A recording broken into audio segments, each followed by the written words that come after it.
Anda kembali lagi bersama saya Ana Wijaya dan Anda masih menyaksikan CNBC Indonesia Awards 2021, The Best Securities and Asset Management. Kita akan lanjutkan kembali dialog bersama dengan 5 narasumber baik di studio maupun virtual. Kali ini kita akan ke Shailendra Capital terlebih dahulu. Pak Fajar, bagaimana strategi perusahaan menghadapi efek dari tapering off di 2021 ini?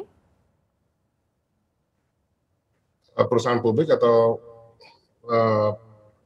perusahaan kami, pertanyaannya, maaf. Perusahaan Shailendra Capital, Pak Fajar? Ya, secara overall market volatility itu pasti akan terjadi ya. Tapi namun demikian kami rasa mungkin efeknya ke market overall itu tidak akan seperti tapering yang pertama di 2013 sampai 2015. Basically karena current account kita seperti Pak Budi tadi katakan sudah surplus sekitar 4,5 billion US dollar. Terus juga kalau kita belajar dari sebelum tapering 2009 sampai 2013, secara overall emerging market itu pada saat itu mencatat inflow cukup signifikan. Sementara kalau kita lihat di Indonesia aja 2016 sampai 2020 itu kita sudah terjadi market outflow. Memang kalau kita lihat di tahun ini aja atau 2 tahun terakhir dari tahun 2020 selama 2020 itu terjadi outflow. Dan memang tahun 2021 terjadi inflow, terutama paling besar mungkin di bulan September. Inflow itu terjadi itu dari bulan Mei 2021 sampai September yang highest peak-nya. Dan kalau kita bandingkan dengan negara-negara within the region, Indonesia dengan India termasuk yang mencatat pertumbuhan foreign inflow.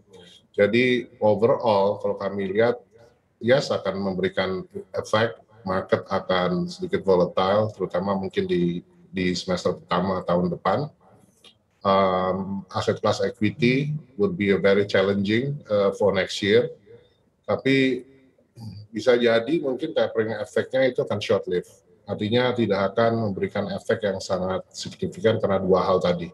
Mungkin itu. Jadi bottom line volatility di first half, semua aset class harusnya akan kena efek. Tapi efeknya mungkin tidak akan seperti di 2013 dan 2015 di tapering pertama. Jadi opportunity itu tetap ada untuk aset class equity untuk tahun depan. Baik, kita akan beralih ke Ibu Gladys. Ibu Gladys, kalau di Ajaib seperti apa? Kalau tadi Pak Fajar mengatakan mungkin akan sedikit volatile, begitu, tapi efeknya juga tidak akan terlalu signifikan dan mungkin tidak ada yang terlalu perlu dikhawatirkan. Anda menilai seperti apa? Ya, kita lihat bahwa kondisi perekonomian global ini mulai recover. Ini sejalan juga tadi yang disebutkan Pak Fajar.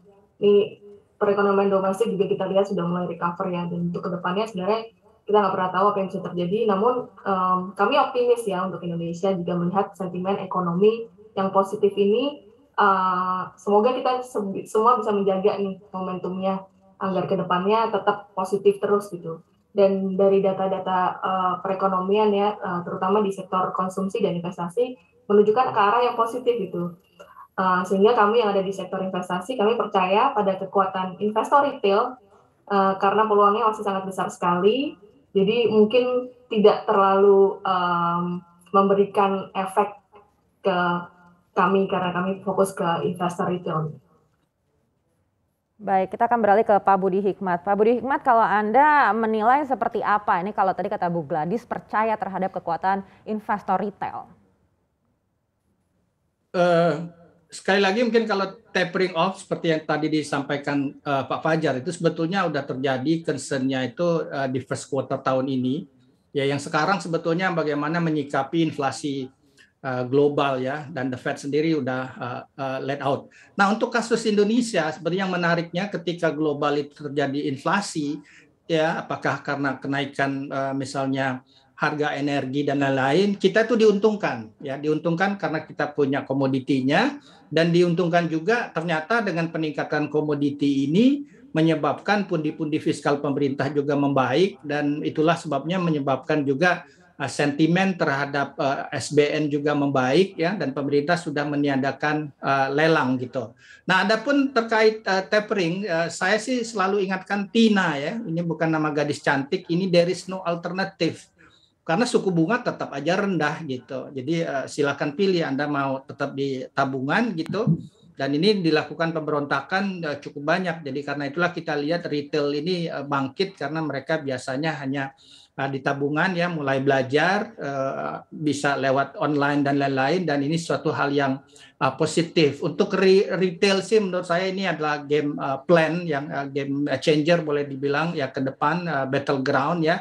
Dan ini karena perlu edukasi, sebetulnya fund manager bisa bersama-sama terus melakukan edukasi. Jadi kami optimis di retail investor, kita siapkan berbagai kemudahan akses, kontrol, edukasi, dan juga plan cara berinvestasi dengan benar ya. Kami sebetulnya hadir di sini juga fund manager ya, dan kita kan targetnya itu adalah punya cadangan ya, punya boleh dibilang ini nanti wealth ya yang kita jaga, nggak cuma hanya trading saja, tapi kita tidak mencapai suatu aset tertentu yang kita nanti akan gunakan ketika kita pensiun gitu.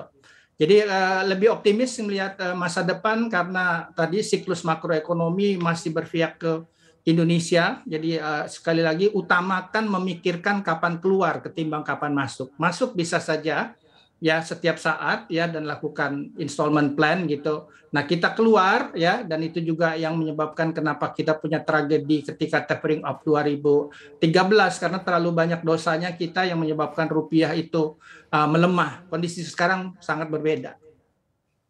Baik, kita akan beralih ke Mandiri Manajemen Investasi. Pak Adi, kalau di MMI seperti apa? Ya, saya menggaungkan apa yang sudah diucapkan oleh Pak Fajar dan Pak Budi juga ya, bahwa memang tapering ini di Indonesia ini lebih better lah dibandingkan 2013. Dan memang isu yang awal itu kalau tapering adalah liquidity yang keluar, sedangkan di Indonesia dari 2020 semenjak kejadian COVID-19 itu kebanyakan asing sudah keluar ya.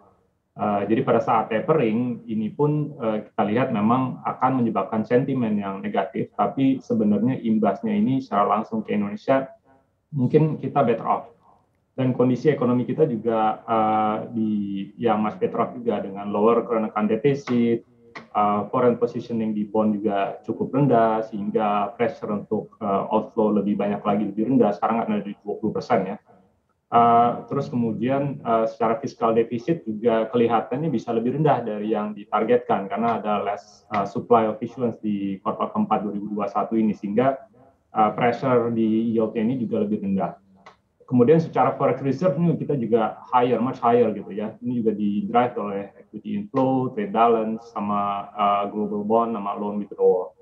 Nah, mungkin yang perlu kita perhatikan ini adalah inflation, tadi Pak Budi sudah sebutkan, karena inflation ini terjadi pada saat di developed market itu mulai opening di ekonomi, sedangkan banyak di developing market itu masih mencoba mengatasi COVID ya, sehingga secara supply gitu ya, dengan demand yang naik tapi supply-nya masih terbatas, ini menyebabkan inflasi. Nah, tapi yang saya setuju juga dengan kata Pak Budi bahwa memang Indonesia saat ini diuntungkan dengan beberapa commodity prices yang naik. Indonesia secara ekonomi memang masih eksportir of commodity goods ya, jadi hal ini bisa memboost ekonomi kita dan menyebabkan daya beli masyarakat juga meningkat. Nah, ini kita harapkan akan continue di 2022. Nah, yang pertanyaannya apakah rupiah tetap akan stabil? Nah, ini yang mungkin akan menjadi pertanyaan, tapi kami dari MMI masih cukup optimistis bahwa stability of rupiah ini masih bisa dijaga, considering tadi beberapa hal, karena account defisitnya cukup aman, forex reserve cukup aman, terus fiscal deficit juga cukup aman. Dari kami sih itu, secara company di MMI kita memang sudah diversified ya produk-produknya, jadi ada produk yang mungkin bisa diuntungkan oleh adanya volatility seperti di reksadana saham, dan ini mungkin kalau pada saat ada koreksi mengenai tapering mungkin bisa menjadi point of entry gitu ya. Terus kemudian di reksadana fixed income mungkin kita melihat dari capital gain mungkin nggak begitu gampang, tapi yield masih cukup menarik dibandingkan bond di globally ya. Mungkin dari kami itu. Baik, kita akan beralih ke NH Korindo. John, how does NH Korindo anticipate the effects of tapering off in Indonesia? The famous idiom in capital market is already noticed news is not being used. So I think even though Fed tapering start, it's not big event for Indonesia. Especially Indonesia market is quite different with the other country. Still, so many investors want to into the Indonesia, but because of so many regulation and government law, they hesitate to enter Indonesia. But nowadays, Indonesia trade balance is very nice. So almost 18 months still go up. So even though tapering start, it will be not effect to the Indonesian market. Yes. So it will not become a main concern for Indonesian market? Yes, right. Okay. And what are your expectations in the time of economic recovery? You mean the idea? What? Yeah, for the IDX. IDX. Our company's target is for IDX end of next year. The normalization, it means pandemic slowdown, and then big two countries, China and US, is not slow down. Our target is the 720 IDX. But if a pandemic reopen and then a big country not go up recovery, maybe it go down on the 7,000. But the other case is best scenario. It means pandemic quickly disappear, and then all the other countries moving to the other countries will happen. Maybe our target is the 7,800. It means multiple, almost 17 multiple PE ratio. Okay. Thank you, John. We will continue after the break. Dialog dalam segmen CNBC Indonesia Awards 2021 The Best Securities and Asset Management akan kami lanjutkan sesaat lagi. Tetaplah bersama kami di CNBC Indonesia.